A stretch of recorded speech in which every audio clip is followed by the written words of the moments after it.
Hello friends, I welcomes to your YouTube channel Jain sir accounts and business speakers choice. तो 10th के exam हो चुके हैं, result awaited है और स्ट्रीम को चॉइस करना है कि क्या स्ट्रीम लेनी है। तो ये तो आपको हमारी पुरानी वीडियो से देख लीजिएगा, आपको सब आइडियाज़ मिल जाएगा कि आपको कौन सी स्ट्रीम को चॉइस करना चाहिए।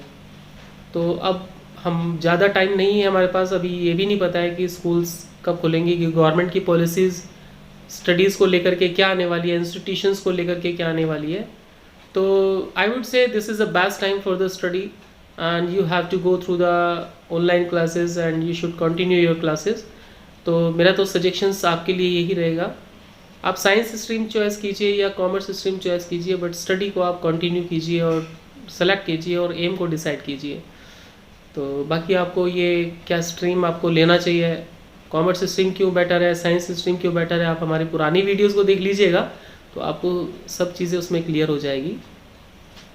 तो काफ़ी मैसेजेस बच्चों के आ रहे हैं, कॉल्स आ रहे हैं। तो फ्रेंड्स, बच्चे सब लोग बोल रहे हैं कि सर 11th की वीडियोस आप स्टार्ट कीजिए ताकि हम लोग अपना टाइम वेस्ट ना करें और उस टाइम का प्रॉपर हम यूटिलाइजेशन कर लें।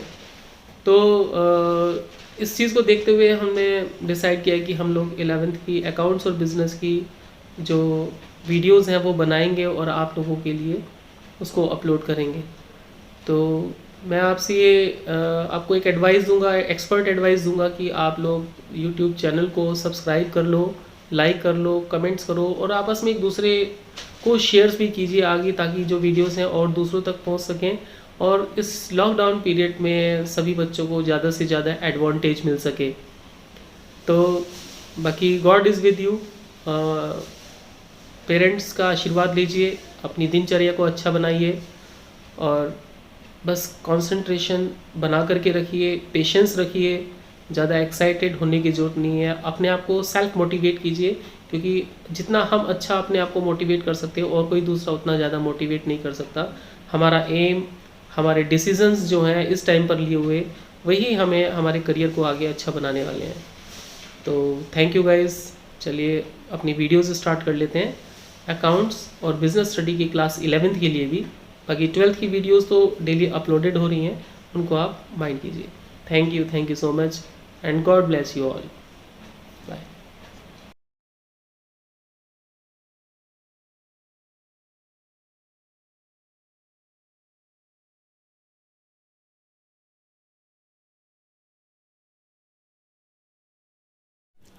Hello friends, I am Sanjeev Jain and I welcomes to you YouTube channel Jain sir accounts and business weekers choice.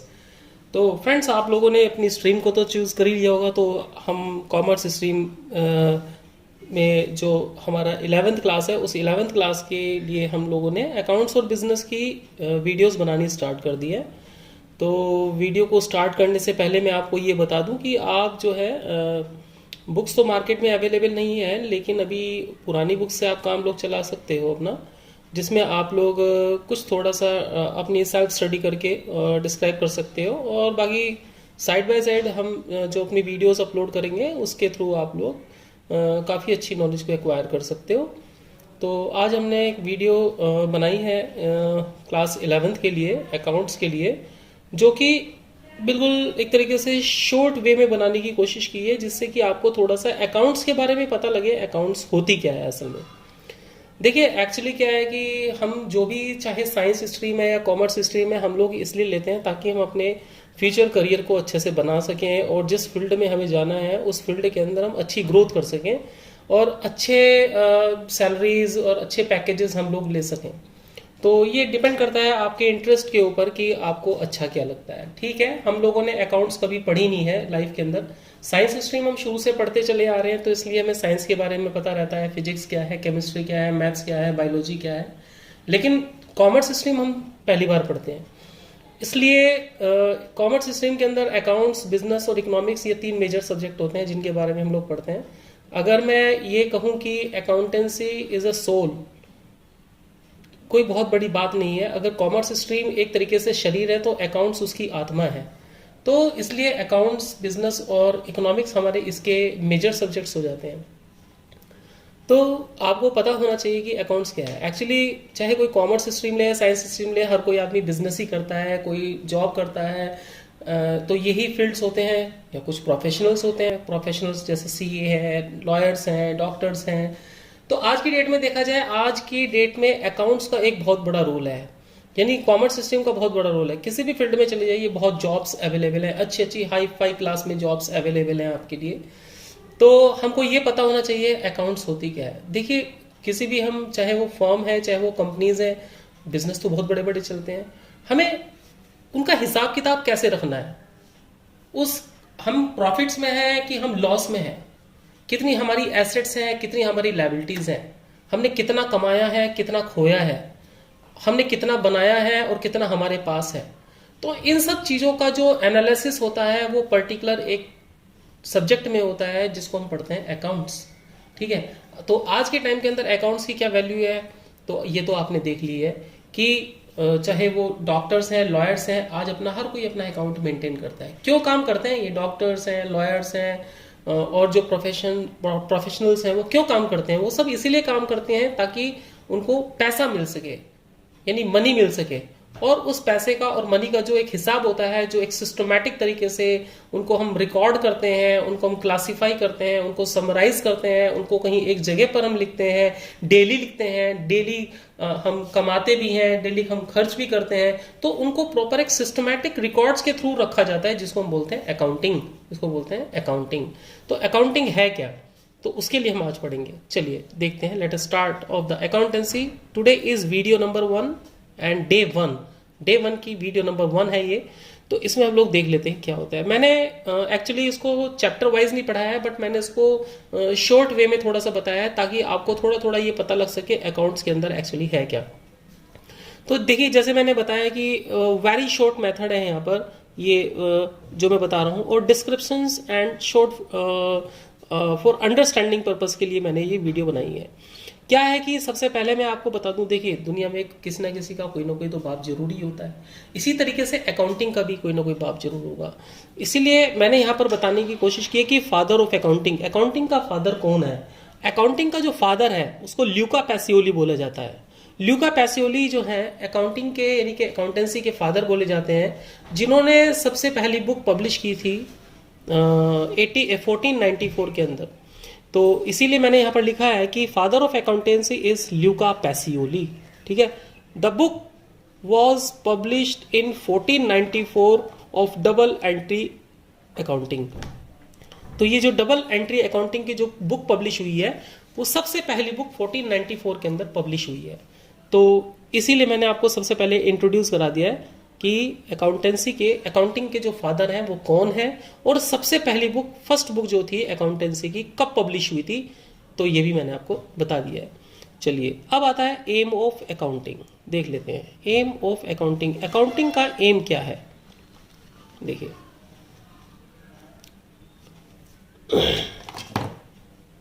Accounting का जो एम है वो क्या है। The aim of accounting is to accumulate and report on financial information about the performance, financial position and cash flows of a business। मतलब ये identify करना, accounting का एम है कि बिजनेस के अंदर कैश का फ्लो क्या है। देखिए, कैश फ्लो का मतलब होता है इनफ्लो एंड आउटफ्लो, मतलब कैसे पैसा आता है, कैसा पैसा जाता है। और फाइनेंशियल, यानी कि उस बिजनेस को, जो हम बिजनेस कर रहे हैं, उसकी फाइनेंशियल पोजीशन क्या है, यानी कि वो प्रॉफिट में चल रहा है कि वो लॉस में चल रहा है, उसकी परफॉर्मेंस क्या है, गुड है, बेटर है, बेस्ट है। तो ये सारा का सारा जो हम लोग एक तरीके से एनालिसिस करते हैं ना, ये अकाउंटिंग के थ्रू हमें पता लग जाता है कि हमारे प्रॉफिट्स क्या हैं, हमारे लॉस क्या है, यानी कि फाइनेंशियल पोजीशन। फाइनेंशियल पोजीशन का मतलब where we stands, we are in profit और वी आर इन लॉस। तो ये हमें बताता है कि हम कहां पर स्टैंड करते हैं, हमारे बिजनेस की परफॉर्मेंस क्या है, हमारा कैश फ्लो क्या है, कितना हमारे पास अवेलेबल है और कितना हमें और चाहिए, और कहां कहां से हम उन फंड्स की अवेलेबिलिटी कर सकते हैं। ये इसका मतलब होता है अकाउंटिंग का। तो इसलिए मैंने बताया accounting is to accumulate and report on financial information about the performance, financial position and cash flow of a business. ठीक है, तो इस तरीके से हमें पता लग जाता है कि अकाउंटिंग का एम क्या है। उसके बाद में आता है व्हाट इज अकाउंटिंग। अकाउंटिंग क्या है? देखिए, अकॉर्डिंग टू द AICPA, मतलब the American Institute of Certified Public accountants, ये AICPA की फुल फॉर्म है और सबसे बेस्ट डेफिनेशन है। आप चाहे इसको रट्टा मार लो, चाहे आप इसको समझ लो, जैसे मर्जी समझ लीजिए। अकाउंटिंग की सबसे अच्छी डेफिनेशन जो आपको बताई गई है, ये AICPA 1941 के अकॉर्डिंग है, the American Institute of Certified Public accountants. ये 1 मार्क में भी आपको एब्रीविएट कर सकता है इसको कि AICPA की फुल फॉर्म क्या है। क्या कहता है ये? Account, it may be defined as accounting as क्या? It is the art of recording. अच्छा, इसको आपको सिस्टमैटिक वे में ही लिखना है जैसे मैंने लिखा हुआ है। It is the art of recording, comma, classifying and summarising in a significant manner and in terms of money. यानी कि अकाउंटेंसी क्या है? एक आर्ट है। क्या आर्ट है? रिकॉर्ड करने के लिए जो हम ट्रांजैक्शंस को लिखते हैं, किस तरीके से हमें रिकॉर्ड करना है, लिखना है, तो उस तरीके से हम लोग किस तरीके से हमें रिकॉर्ड कर। तो भाइयों बहनों, मेरे प्यारे प्यारे बच्चों, अब हम लोग पढ़ेंगे व्हाट इज अकाउंटिंग। अकाउंटिंग क्या होती है? देखिए, मैंने बताया ना अभी आपको, according to the ICPA, the American Institute and Certified Public Accountants, the American Institute of Certified Public Accountants 1941 क्या बताता है कि accounting is the art of recording. इसलिए मैंने रिकॉर्डिंग को भी देखो हाईलाइट कर दिया। Art of, what is this? This is art of recording, यानी कि लिखने की कला, कॉमा, क्लासिफाइंग, क्लासिफाई करना, बताना किस हेड में कैसे, मतलब कौन से एक्सपेंसेस किस हेड में जाएंगे, एंड समराइज, उनको डिटेल्स में लिखना, in a significant manner, proper systematic तरीके से लिखना, and in terms of money, किस में मेजर होते हैं ये? In terms of money, which is measure in terms of money. Accounting क्या हुई? Accounting means this is the art of recording, classifying and summarising in a significant manner and in terms of money. ठीक है, क्या है? हो सकता है transaction and events. क्या हो सकते हैं? Transaction and events which are in a part or at least of financial character. ठीक है ना, देख लो क्या हुआ। Accounting is the art of recording, classifying and summarising in a significant manner and in terms of money. किस में measure करते हैं? इन टर्म्स ऑफ मनी में मेजर करते हैं। क्या मेजर करते हैं?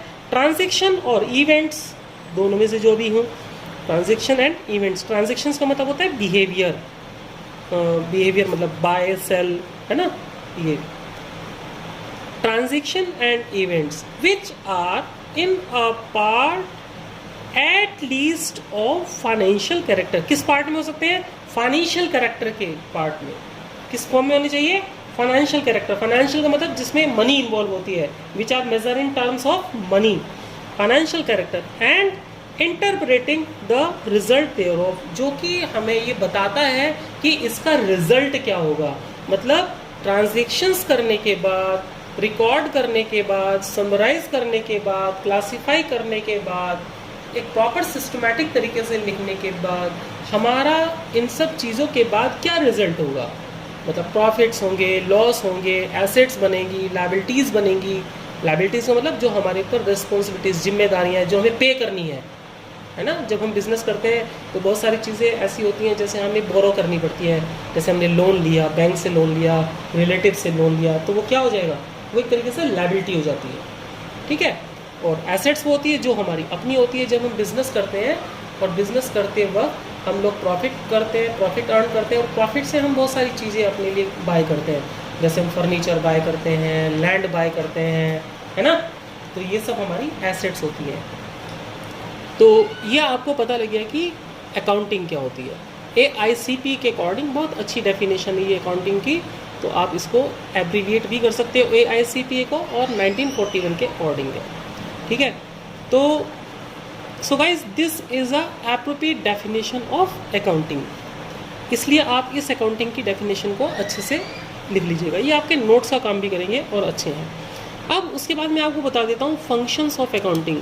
देखो इसको याद करने का कितना अच्छा तरीका है, जो जैसे मैंने लिखा हुआ है, देखो लर्न इट, इसके अकॉर्डिंग करना। IRCSAC, IRCSAC कैसे? देखो आई का मतलब क्या हुआ? आइडेंटिफिकेशन। आर का मतलब क्या हुआ? Recording. What is the meaning of S? Sorry C, classifying. What is the meaning of S? Summarising. What is the meaning of A? Analysis and interpretation. And what is the meaning of C? Communication. ठीक है ना, learn हो गया ऐसे। What are the functions of accounting? IRCSAC, I for identification, R for recording, C for classifying, S for summarizing, A for analysis and interpretation and C for communication। तो ये इस तरीके से हो जाता है, हम इसको इस तरीके से डिफाइन कर लेते हैं। Identification, recording, classifying, summarising, analysing and communication, ये आपका हो जाता है। ठीक है, बेसिक इसको ना एक्चुअली क्या है कि मैं आपको ये चैप्टर वाइज तो बता नहीं रहा हूँ, ये मैं आपको एक तरीके से कॉन्सोलिडेटेड जिसे कहना चाहिए ना, वन टाइम एक साथ इकट्ठा थोड़ा थोड़ा करके मैं आपको समझा रहा हूँ। बाकी आप इसको चैप्टर वाइज तो आप अपनी बुक्स के साथ पढ़ लेंगे। थियोरटिकल पोर्शन वैसे भी बस लिमिटेड पढ़ने के लिए ठीक रहता है। अब उसके बाद आगे देखिए, मैं आपको बता देता हूँ। ये सेकेंड हमारा ये टॉपिक आया next, why it is said accounting is a science as well as an art. ऐसा क्यों कहा जाता है कि अकाउंटिंग जो है एक साइंस भी है और आर्ट भी है, या दोनों है? क्यों कहा जाता है ऐसा? देखो, accounting is an organised knowledge based on certain principles. Accounting क्या है, किस चीज़ पर बेस है? ये ऑर्गेनाइज नॉलेज पर बेस है, और जब ये नॉलेज पर बेस है तो इसके कुछ ना कुछ प्रिंसिपल्स होंगे, है ना। अकाउंटिंग के अंदर क्या होते हैं? प्रिंसिपल्स होते हैं, यानी कि नॉलेज पर बेस होते हैं, नॉलेज के हम कुछ प्रिंसिपल्स फॉर्म करते हैं, बनाते हैं, और उन प्रिंसिपल्स को जिस तरीके से हम इम्प्लीमेंट करते हैं उसको बोलते हैं आर्ट। तो साइंस क्यों हुआ? साइंस इसलिए हुआ, accounting is an organised knowledge, ये ऑर्गेनाइज्ड नॉलेज है, ठीक है, क्योंकि इसके कुछ प्रिंसिपल्स हैं, इसलिए ये साइंस है। और आर्ट इसलिए है, how is to be implemented, कैसे इसको इम्प्लीमेंट करना है, कैसे रिकॉर्ड करना है, कैसे क्लासीफाई करना है, कैसे समराइज करना है, वही IRCSAC। तो इस तरीके से हमें पता लगता है कि अकाउंटिंग साइंस और आर्ट क्यों है। तो साइंस इसलिए है क्योंकि बेस्ड ऑन प्रिंसिपल्स है, और प्रिंसिपल्स साइंस के अंदर फॉर्म होते हैं। और आर्ट क्यों है? आर्ट इसलिए because this is the recording, here it is the recording of the transactions, कैसे हम इनको रिकॉर्ड करते हैं, उसको इम्प्लीमेंटेड करने की कला, इसलिए उसको आर्ट बोलते हैं। अब इनका जो एलिब्रेशन है फंक्शन ऑफ अकाउंटिंग का, वो आप अपनी बुक से देख लीजिएगा एक बार, बाकी साइड बाय साइड हम लोग देख लेंगे, but we will focus on the numerical portion, ज़्यादातर उस पर देखेंगे।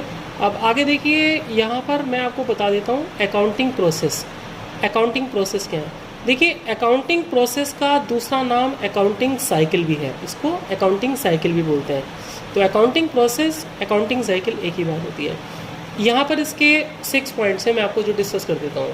देखिए, फर्स्ट पर है आइडेंटिफाइंग फाइनेंशियल ट्रांजेक्शंस, ये इसका सबसे पहला पॉइंट है अकाउंटिंग प्रोसेस का। क्या है? आइडेंटिफाइंग फाइनेंशियल ट्रांजेक्शंस, यानी कि उन ट्रांजेक्शंस को आइडेंटिफाई करना जो फाइनेंशियली होती हैं, मतलब जिसके अंदर डायरेक्ट मनी इन्वॉल्व होती है, which are measure in terms of money. तो हमें वो ट्रांजेक्शंस आइडेंटिफाई करनी है जिसमें मनी इन्वॉल्व है, तो इसलिए इसको बोला जाता है कि आइडेंटिफाई फाइनेंशियल ट्रांजेक्शंस, क्योंकि अकाउंट्स के अंदर जो ट्रांजेक्शंस होती हैं, अकाउंटिंग का जो प्रोसेस है वो सारा फाइनेंस पर बेस है। तो इसलिए क्या है? आइडेंटिफाइंग फाइनेंशियल ट्रांजेक्शंस, तो उसमें हमें ट्रांजेक्शंस वो वाली आइडेंटिफाई करनी है जिसके अंदर मनी इन्वॉल्व है, मनी मेजर है, ठीक है। सेकेंड क्या है? Recording of financial transactions in the books of account. अब हमने जो फाइनेंशियल ट्रांजेक्शंस को आइडेंटिफाई किया है, उनको पर्टिकुलर किसी न किसी जगह पर लिखना होगा, उनको पर्टिकुलर किसी न किसी बुक में लिखना होगा। उन बुक्स को लिखने उन बुक्स को जिसमें वो लिखा जाएगा उसको बोलते हैं recording of financial transaction in the books of accounts. ठीक है, जिसमें हम जो ट्रांजेक्शन्स हमने आइडेंटिफाई करी हैं उन ट्रांजेक्शन्स को हमें पर्टिकुलर जिन बुक्स में लिखना होता है उसको बोलते हैं recording of financial transactions in the books of accounts. कौन सी बुक्स होती हैं वो देख लीजिए, ये है। देखिए, एक तो जो फाइनेंशियल ट्रांजेक्शन्स हैं पहले वो जर्नल में लिखी जाती है। जर्नल क्या होता है? जर्नल क्या होता है? जिसमें हम अपनी डेली रूटीन की ट्रांजेक्शन्स को लिखते हैं। ट्रांजेक्शन्स का मतलब बिहेवियर, यानी कि लेना देना, बाय करना और सेल करना, क्रेडिट और कैश। तो ये जो ट्रांजेक्शन्स होती हैं ये होती हैं, तो इनको हम पर्टिकुलर, देखिए कोई भी बिजनेस इंटरप्राइजेज होती है वो बिजनेसमैन डेली जैसे भी गुड सेल करेगा तो किसी न किसी बुक में लिखेगा, जब बाय करेगा तो भी किसी न किसी बुक में लिखेगा, है ना। तो ये डेली की जो ट्रांजेक्शन्स जिस बुक में लिखी जाती है उसको जर्नल बोलते हैं। All those transactions which are written on the daily basis और उनको बोलते हैं जर्नल। ठीक है, जर्नल हो गया। ये मैं आपको अपनी लैंग्वेज में बता रहा हूँ, बाकी आपको पूरा का पूरा ओवरऑल डिस्क्रिप्शन तो आपको बुक के अंदर मिल जाएगा। तो डेली रूटीन की जो ट्रांजेक्शन्स जिस बुक में लिखी जाती हैं उसको बोलते हैं जर्नल। अब जर्नल के बाद हम सेकंड पर आते हैं बुक्स ऑफ ओरिजिनल एंट्री। तो जो जर्नल होता है उस जर्नल से, इस जर्नल से हम लोग इन बुक्स के अंदर एंट्रीज करते हैं। कौन कौन सी बुक्स हैं वो ये देखिए, there are 6 kind of books. First क्या है? Cash book. Second is purchase book. Third is sales book. Fourth is purchase return book. Fifth is sales return book. Six is journal proper. मतलब cash book के अंदर तो हम ये जो आपकी कैश बुक है ना, ये वाली जो कैश बुक है, इस कैश बुक के अंदर हम जो ट्रांजेक्शन्स लिखते हैं सिर्फ कैश की ट्रांजेक्शन्स लिखते हैं, यानी कि जो हम कैश बाय करते हैं या कैश सेल करते हैं उनकी ट्रांजेक्शन्स इसमें लिखते हैं कैश परचेज के अंदर। आपको किसी से कैश मिला तो भी कैश बुक में आएगा, आपने किसी को कैश पे किया तो भी इसी में आएगा, आपने कैश बाय किया तो भी इसी में आएगा, और आपने कैश सेल किया तो भी इसी में आएगा। यानी कि कैश ट्रांजेक्शन्स जितनी भी होंगी वो कैश बुक में आती हैं। परचेज बुक, परचेज बुक के अंदर जितनी भी क्रेडिट परचेज होती हैं, यानी कि क्रेडिट का मतलब होता है, देखिए ट्रांजेक्शन्स 2 टाइप की होती हैं, एक तो होती है कैश, एक होती है क्रेडिट। कैश का मतलब when we are paying that is a cash, और when we are not paying that is a credit. ठीक है, मतलब आपने कुछ चीज़ बेची, सेल की, ठीक है, और पैसा नहीं लिया तो क्रेडिट ही हो गया ना। या आपने खरीदा, पैसा नहीं दिया, है ना, आपने कोई चीज़ खरीदी लेकिन पैसा नहीं दिया तो क्रेडिट हो गया, और पैसा दे दिया तो कैश। तो परचेज बुक के अंदर जो आती है क्रेडिट परचेज, यानी क्रेडिट बाय की ट्रांजेक्शन्स आती हैं। जब हम उधार खरीदते हैं, क्रेडिट बाय करते हैं, तो उसकी जो एंट्रीज होती हैं वो सब परचेज बुक में आती है। ऐसे ही सेल्स बुक होती है। सेल्स के अंदर जितना भी हम उधार बेचते हैं, क्रेडिट करते हैं, जितना भी क्रेडिट सेल करते हैं, वो क्रेडिट सेल की जितनी भी ट्रांजेक्शन्स होती हैं वो सब सेल्स बुक में आती हैं। परचेज रिटर्न बुक, जब हमने गुड्स को बाय किया मैन्युफैक्चरर से या होलसेलर से, उसमें से कुछ गुड्स डिफेक्टिव हो गया, यूजलेस है, बेकार है वो, है ना, तो उनको हम वापस कर देंगे, रिटर्न कर देंगे। तो जब हम उनको रिटर्न करते हैं तो वो परचेज रिटर्न होता है। और सेल्स रिटर्न का मतलब जो हमने कस्टमर को सेल किया और कस्टमर को, सपोज कस्टमर को लगा कि डिफेक्टिव है और वो हमें रिटर्न कर रहा है, तो वो सेल्स रिटर्न हो जाता है। यानी कि बाय किया हुआ जो भी डिफेक्टिव गुड्स है, जब हम उसको वापस करते हैं होलसेलर्स को या मैन्युफैक्चरर को, तो परचेज रिटर्न होता है। तो उसमें रिटर्न से रिलेटेड, यानी परचेज रिटर्न से रिलेटेड जो ट्रांजेक्शन्स होती हैं वो आती हैं। और सेल्स रिटर्न के अंदर जो हमने गुड्स सेल किया है, बेचा है, और वो अगर डिफेक्टिव है, ख़राब है, तो वो जब वापस हमें करेगा उससे रिलेटेड जो ट्रांजेक्शन्स होंगी वो सेल्स रिटर्न बुक में आएंगी। और जर्नल प्रॉपर के अंदर जो ना तो कैश ट्रांजेक्शन्स होती, ना क्रेडिट परचेज होती, ना क्रेडिट सेल होती, ना परचेज रिटर्न होती, ना सेल्स रिटर्न होती, वो सब बाकी जो बची ट्रांजेक्शन्स होते हैं वो जर्नल प्रॉपर में जाते हैं। जैसे आपको चेक मिला और चेक आपको रिसीव हुआ, किसी ने आपको चेक दिया और चेक आपके पास में है, वो आप ही के पास में, आपने भी इसको बैंक में भी डिपॉजिट नहीं है लेकिन वो आपके पास ही है, तो वो चेक इन हैंड हो गया। तो जो चेक इन हैंड है वो भी हमारे पास ही है। तो इस तरीके की जो ट्रांजेक्शन्स होते हैं जो रिकॉर्डेड नहीं है वो जर्नल प्रॉपर में आ जाती हैं। ठीक है, और ये हो गया सेकंड। तो फर्स्ट मैंने आपको क्या बताया, फर्स्ट मैंने देखिए आपको फिर से बता देता हूँ। First is identifying financial transactions, second is recording of financial transaction in the books of accounts too. और ये जो सेकंड पॉइंट है ये भी 2 टाइप से हो गए, एक जर्नल के पॉइंट ऑफ व्यू से और books of original entry. Third is classifying the transactions ledger. Ledger का मतलब क्या होता है? लेजर का मतलब होता है इंडिविजुअल अकाउंट। यानी कि सपोज करो जैसे हमने गुड्स राम को सेल किया, तो राम एक पर्सन हो गया, सेल्स एक हो गया, तो हम इनको अलग अलग जगह पर अलग अलग तरीके से अलग अलग कॉलम बना करके दिखाएंगे। तो मतलब अगर हमें राम का अकाउंट देखना हो कि राम को हमने कितने का गुड्स बेचा या कितने का उसने हमें कितना कैश पे किया, तो हमें वो अकाउंट से पता लगेगा। मतलब प्रॉपर एक अकाउंट से हमें पर्टिकुलर इन्फॉर्मेशन मिल जाती है किसी भी पर्सन की। तो ये इंडिविजुअल नेम में होता है, ठीक है। जैसे सैलरी है, परचेज है, सेल्स है, बैंक है, कैश है, तो इन सब के अलग अलग तरीके से अलग अलग नाम से अकाउंट्स बनते हैं, उनको बोलते हैं laser.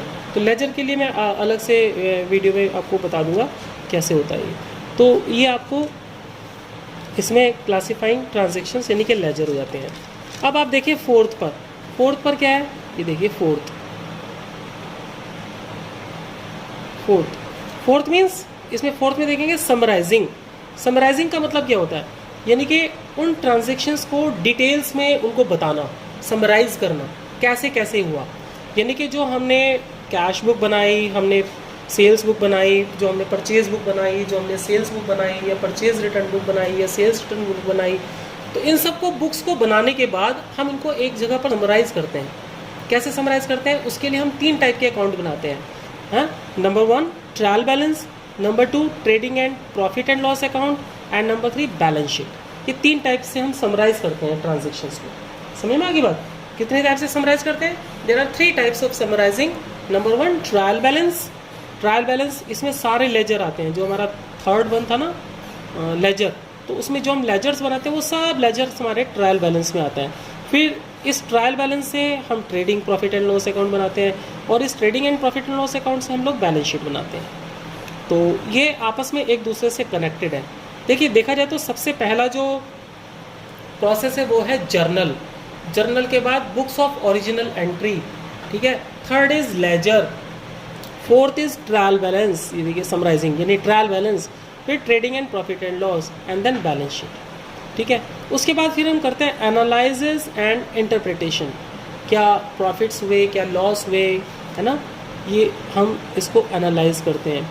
Communicating of summarize data to users, है ना, फिर इसको हम कम्युनिकेट करते हैं। मतलब जिससे रिलेटेड इंफॉर्मेशन होती है उसको हम ये इंफॉर्मेशन प्रोवाइड करते हैं। यूज़र्स कितने टाइप के होते हैं इसके, वो हम लोग आगे डिस्कस कर लेंगे अगली वीडियो में, कि ये communicating of summarize data to users, जो हमने डाटा बनाया है ये trial balance, trading account, profit and loss account, balance sheet, ठीक है, और जो हमने एनालाइज किया, इंटरप्रिटेट किया हमने इसको हम कम्युनिकेट करेंगे अपनी हायर अथॉरिटीज़ को। नहीं, मेरी बात समझ आई? मान लीजिए कि सिंह एंड कंपनी है, तो सिंह एंड कंपनी के जो अकाउंटेंट हैं वो अकाउंटेंट बना रहे हैं trial balance, trading account, profit loss account और बैलेंस शीट। अब उन्होंने इसका एनालाइज किया, और एनालाइज करने के बाद ये अपनी हायर अथॉरिटीज़ को कम्युनिकेट करेंगे ना कि ट्रायल बैलेंस ये हुआ सर, ये ट्रेडिंग अकाउंट बना सर, ये प्रॉफिट एंड लॉस अकाउंट बना सर, ये बैलेंस शीट है सर, हम यहाँ पर स्टैंड करते हैं, हमें इतना प्रॉफिट है या इतना लॉस है। तो ये जो कम्युनिकेशन होता है, ये कम्युनिकेट हम उन यूज़र्स को प्रोवाइड करते हैं जिनके लिए हम ये डाटा बना रहे हैं, है ना। जिन बिजनेस फॉर्म्स के लिए डाटा हम बना रहे हैं उनको ये हम लोग कम्युनिकेट करते हैं। तो ये आपका हो गया 6 पर कम्युनिकेशन। अब आ जाती बुक कीपिंग। देखिए, बुक कीपिंग की बहुत अच्छी डेफिनेशन है J.R. बाटली बॉय के अकॉर्डिंग। ये J.R. बाटली बॉय क्या कहते हैं कि बुक कीपिंग क्या है? बुक कीपिंग का मतलब होता है बुक्स को रखने का तरीका, है ना। यानी कि book keeping is an art of recording books, bookkeeping is an art of recording business dealings in a set of books. चलिए, अब हम लोग डिस्कस कर लेते हैं बुक कीपिंग क्या होती है? बुक कीपिंग का मतलब होता है कि how to keep the books in records. यानी कि book keeping is an art of recording business dealings in a set of books. Business dealings को यानी कि बिजनेस ट्रांजेक्शन्स को हम बुक्स के अंदर कैसे रखते हैं, किस तरीके से रखते हैं। बुक कीपिंग वाला ये नहीं होता कि बुक्स को उठा करके शेल्फ में रख देना, ये मतलब नहीं होता कि उसको अलमीरा में रख दिया आपने या वार्डरोब में रख दिया आपने, है ना, या काउंटर फॉइल बना के रख दिया। नहीं, अब बुक कीपिंग का मतलब होता है book keeping is an art of recording business dealings. यानी कि आर्ट, बिजनेस डीलिंग्स को हम किस तरीके से रखते हैं, set of books in proper books के अंदर कैसे मेंटेन करते हैं, है ना, क्या उनका रख रखाव है, किस तरीके से हम डीलिंग्स का सिस्टमेटिक रिकॉर्ड रखते हैं, उसको बोलते हैं बुक कीपिंग। तो J.R. बॉटली बॉय के अकॉर्डिंग बहुत अच्छी डेफिनेशन है। और अब उसके बाद में आ जाते हैं अकाउंटेंसी कि अकाउंटेंसी का डेफिनेशन क्या है। अकाउंटिंग की डेफिनेशन अलग होती है, अकाउंटेंसी की डेफिनेशन अलग होती है। अकाउंटेंसी की क्या डेफिनेशन है? Accountancy, it refers to the entire body of the theory and practice of accounting, यानी कि entire body of the theory. इसमें थ्योरी और प्रैक्टिस दोनों चीज़ों का इम्प्लीमेंशन होता है। तो दोनों चीज़ों का इम्प्लीमेंशन यानी कि थ्योरी और प्रैक्टिकल, तो उस थ्योरी को किस तरीके से आप रिकॉर्ड करते हो, उन दोनों को सिस्टमैटिक तरीके से रखना पूरी अकाउंटिंग को, उसी को बोलते हैं अकाउंटेंसी। तो अकाउंटेंसी क्या हो गई? It refers to the entire body of the theory. Theory जितना आपने थियोरेटिकल वर्क किया, ये काम किया, उस पूरी बॉडी को यानी कि उस पूरे सिस्टम को थ्योरी में कन्वर्ट करना और फिर उसको अपने बिहेवियर में लाना, है ना।